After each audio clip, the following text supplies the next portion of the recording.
આ તરફ છોટાઉદેપુરથી સમાચાર. છોટાઉદેપુરના સરહદી વિસ્તારમાં કમોસમી વરસાદ થયો છે. વહેલી સવારમાં ધીમી ધારે કમોસમી વરસાદ થયો. છોટાઉદેપુર જિલ્લાના મધ્યપ્રદેશની સરહદના રંગપુર, જોડાવાંટ, ફેરકુવા, ખડકવાડા વિસ્તારમાં વરસાદ થયો છે. કમોસમી વરસાદને પગલે ખેડૂતોમાં ચિંતા છે. મકાઈ, મગફળી, તુવેર જેવા પાકને નુકસાનની ભીતિ છે.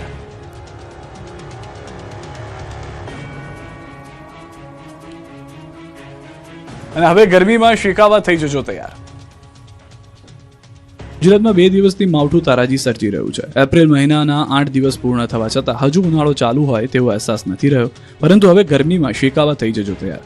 કાળઝાળ ગરમી પડશે. હવે ફરીથી એસી શરૂ કરવાની જરૂર પડશે. હવામાન વિભાગે આગાહી કરી છે કે 9મી એપ્રિલથી રાજ્યમાં સૂરજદાદા કોપાયમાન થશે. 2 થી 4 ડિગ્રી તાપમાનમાં વધારો થશે. ગરમ પવન ફૂંકાતા અકળામણ અનુભવાશે. 14 એપ્રિલે દરિયાકાંઠાના વિસ્તારમાં ગરમ પવન ફૂંકાશે. ग्रेजुअल राइज रहेगा, 2 से 4 डिग्री सेंटीग्रेड टेम्परेचर बढ़ेगा.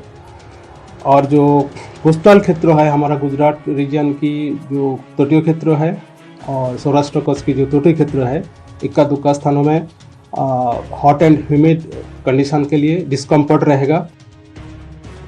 કમોસમી કહેરથી ઘઉં અને શાકભાજીના પાકનું ધોવાણ.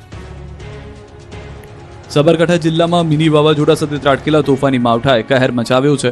1.5 થી 1 ઇંચ વરસાદ ખાબકી જતા ખેડૂતોના ખેતરમાં પડેલો પાક તો ધોવાઈ ગયો, પરંતુ ખેડૂતોનો તૈયાર પાક યાર્ડમાં વેચવા માટે પડ્યો હતો તે પણ ધોવાઈ જતા રડવાનો વારો આવ્યો.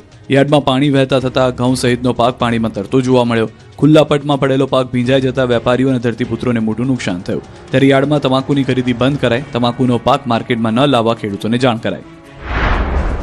તો સાબરકાંઠા પંથકમાં શાકભાજીના પાકનો પણ સોથ વળી ગયો. પ્રાંતિજ, તલોદ, હિંમતનગરના 1 ઇંચ વરસાદ પડતા વેલાવાળી શાકભાજીમાં નુકસાન છે. ટામેટા, મરચા, રીંગણ, દૂધી સહિતના પાકનો સોથ વળી ગયો છે. માર્કેટમાં શાકભાજીની આવકમાં વધારો.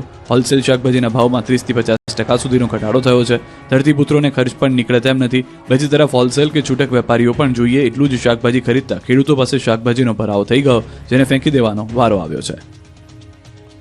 આ તરફ મહીસાગરમાં પણ માવઠું ખેડૂતોની મહેનત લઈ ગયું છે પાણી. મહીસાગર જિલ્લામાં કરા સાથે પડેલા ભારે વરસાદે તબાહી મચાવી દીધી છે. વાવાઝોડા જેવી પરિસ્થિતિમાં આવેલા વરસાદે ખેડૂતોની મહેનત પર પાણી ફેરવી દીધું છે. કુદરતે પોતાનું રૌદ્ર સ્વરૂપ બતાવતા ઉનાળુ પાક બાજરીને ભારે નુકસાન થયું છે. જ્યાં ઊભો પાક લેવાને આરે હતો ત્યાં જ જમીન દોષ થવાથી તમામ છોડ જમીન પર ઢળી પડ્યા. આકાશી આફતને કારણે મકાઈ, ચણા અને કેરી જેવા મુખ્ય પાકોને વ્યાપક નુકસાન પહોંચ્યું, જેનાથી ધરતીપુત્રોના મોઢે આવેલો કોળિયો છીનવાઈ ગયો હોય તેવી સ્થિતિ સર્જાઈ છે. ખેડૂતોનું કહેવું છે કે હવે આ પાકમાંથી ન તો અનાજ મળશે અને ન તો ઘાસચારો મળશે.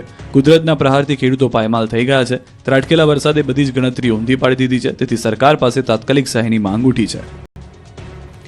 વરસાદથી ઊંઝા યાર્ડમાં લાખો રૂપિયાનો પાક તબાહ થયો. મહેસાણા જિલ્લાના ઊંઝામાં ભારે પવન સાથે ત્રાટકેલા વરસાદે ખેડૂતો અને વેપારીઓની ચિંતામાં વધારો કર્યો છે. ઊંઝા એપીએમસીમાં ખુલ્લામાં રાખેલો મસાલા પાક પલળી જતા મોટા પાયે નુકસાનીની ભીતિ સેવાઈ રહી છે. હાલ મસાલા પાકોની સિઝન પૂરજોશમાં ચાલી રહી છે. હાલમાં ઊંઝા માર્કેટ યાર્ડમાં 1 લાખ કરતાં વધુ વિવિધ જણસીઓની આવક નોંધાઈ રહી છે. ત્યારે અચાનક ત્રાટકેલા માવઠાએ રમત બગાડી છે. ભારે પવન અને ગાજવીજ સાથે આવેલા વરસાદમાં યાર્ડમાં ખુલ્લામાં પડેલો ખેત પેદાશનો જથ્થો પલળી ગયો. જીરું, વરિયાળી અને ખાસ કરીને ઇસબગુલ પલળી જતા ખેડૂતો અને વેપારીઓને આર્થિક ફટકો પડ્યો. વરસાદને કારણે સેંકડો ખેડૂતો યાર્ડમાં ફસાઈ ગયા અને રાત્રિ રોકાણ કરવાની